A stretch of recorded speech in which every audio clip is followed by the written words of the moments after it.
ఇచ్చేసరా. Master ఇదిగో Nagaraj, 6 bike టీలు. తీసుకోయా. సరే సార్, నేను ఇంకా తాగలేదు, ఆగండి సార్. రే, నేను ఇచ్చిన డబ్బులు టీకి మాత్రమే, కప్పుకు కాదు. త్వరగా తాగు. ఇవిగో సార్. మాస్టర్,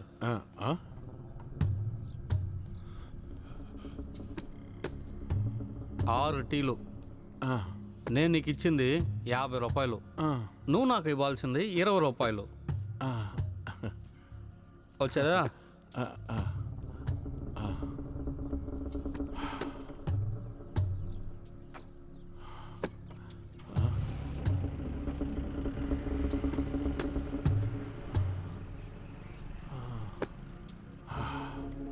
అమ్మాయ్యా.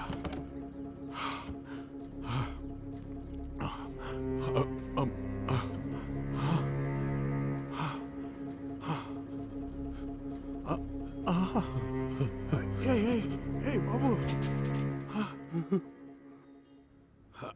నేను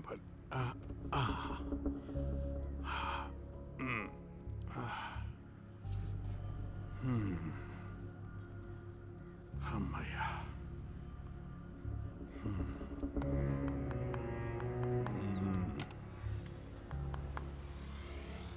స్టేషన్ నుంచి ఒకటి తప్పించుకున్నాడు. వాడిని ఎక్కడైనా చూసామంటే మాకు చెప్పాలి. సరే సరే సార్.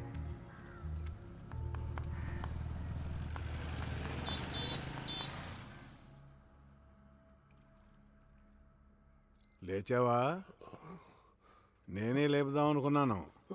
ఇదిగో వేడిగా ఈ కషాయం తాగు, కొంచెం నొప్పి తగ్గుతుంది. Thanks master. మీరు పట్టిచ్చేస్తే చచ్చిపోదామనుకున్నాను, బతికించారు. నువ్వు చూడ్డానికి చెడ్డవాళ్ళ కనిపించలేదు, అందుకే పోలీసులకు చెప్పలేదు. అర్థమైందా? అందుకని. తెలుసు మాస్టరు, నేను వెళ్ళిపోతాను. చెప్పేది విను బాబు, నీ నొప్పి తగ్గాక వెళ్ళి, పర్వాలేదు.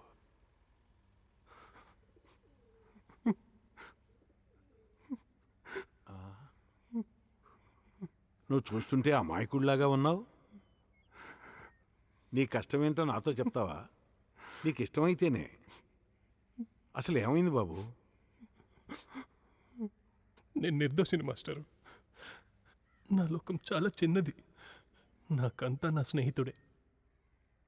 మేమిద్దరం అనాథలము. ఇద్దరము అనాథాశ్రమంలోనే పెరిగాము. PUC చదివి ఆశ్రమం వదిలేశాము. అంతకంటే ఎక్కువ వాడు చదువుకోలేదు. స్కాలర్షిప్లో నేను డిగ్రీ పూర్తి చేశాను. బెజవాడలో ఒక ప్రైవేట్ కంపెనీలో ఉద్యోగం చేస్తున్నప్పుడు BSF ఎగ్జామ్ రాశాను, పాస్ అయ్యాను. ఒకరోజు హర్ష నన్ను వెంటనే ఇంటికి రమ్మన్నాడు. హర్ష, హర్ష! ఎవరో ఎంతకాలం చూసి ఇదేంట్రా వేసుకున్నావు? ఏదో వచ్చేసావురా, ఊరికే మెసేజ్ పెట్టాను, నువ్వు వస్తావో రావో అని. రేయ్, నువ్వే కదరా ఏదో ఒక అర్జెంట్ విషయం అన్నావు. ముందు నువ్వు లోపలికి రారా. సరే వెళ్ళు, వస్తాను. అది సరే, బ్యాగ్ ఫుల్గా సర్దుకొని వచ్చావా ఏంటి? ట్రైనింగ్ ఎప్పటి నుంచి? చెప్తారులే, ఈ ఇంటి అడ్రస్ ఇచ్చాను, కాల్ లెటర్ పంపిస్తారు.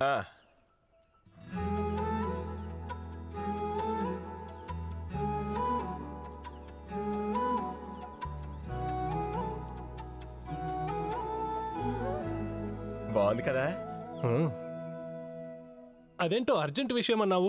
ముందు నువ్వు వెళ్ళి కాళ్ళు చేతులు కడుక్కొని రారా, తర్వాత చెప్తా. రే, BSF టెక్నికల్ డిపార్ట్మెంట్లో జూనియర్ ఇంజనీర్గా ఉద్యోగం దొరికింది. కాల్ లెటర్ వచ్చేంత వరకు నువ్వు నాతోనే ఉండాలని బలవంతం చేశాడు. BSF